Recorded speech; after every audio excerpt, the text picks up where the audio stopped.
Tigil ang kapulisan sa rehiyon ng Cordillera sa pagsugpo sa iligal na droga.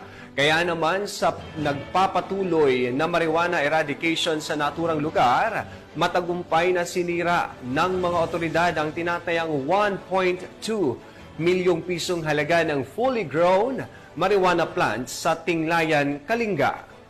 Tinitiyak naman ng PNP na kanilang ipagpapatuloy ang walang humpay na operasyon upang tuluyang mapuksa ang mga iligal na aktibidad sa rehiyon.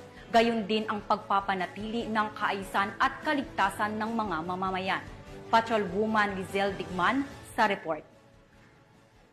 Resulta ng mas pinaigting na kampanya ng Police Regional Office Cordillera Administrative Region laban sa pagtatanim at pagbebenta ng marijuana na diskubre at sinira ang tinatayang 1,200,000 na halaga ng fully grown marijuana plants sa Tinglayan, Kalinga nito lamang ika-28 ng Hunyo taong kasalukuyan. Ang matagumpay na operasyon ay ikinasa ng 1st Kalinga Provincial Mobile Force Company, Tinglayan Municipal Police Station, Provincial Drug Enforcement Unit ng Kalinga Police Provincial Office at ng Philippine Drug Enforcement Agency, Kalinga. Ang operasyon ay nagresulta sa pagkatuklas ng isang plantasyon ng marijuana na may tinatayang lawak na 600 square meters at may nakatanim na 6,000 na piraso ng fully grown marijuana plants na nagkakahalaga ng tinatayang 1,200,000 pesos standard drug price. Bagamat walang nahuling cultivators, agad na binunot at sinunog ng mga operatiba ang lahat ng marijuana pagkatapos ng kaukulang dokumentasyon. Ang matagumpay na operasyong ito ay nagtatampok sa patuloy na pangako ng mga ahensya ng kapulisan na labanan ang mga iligal na aktibidad ng droga sa rehiyon Cordillera.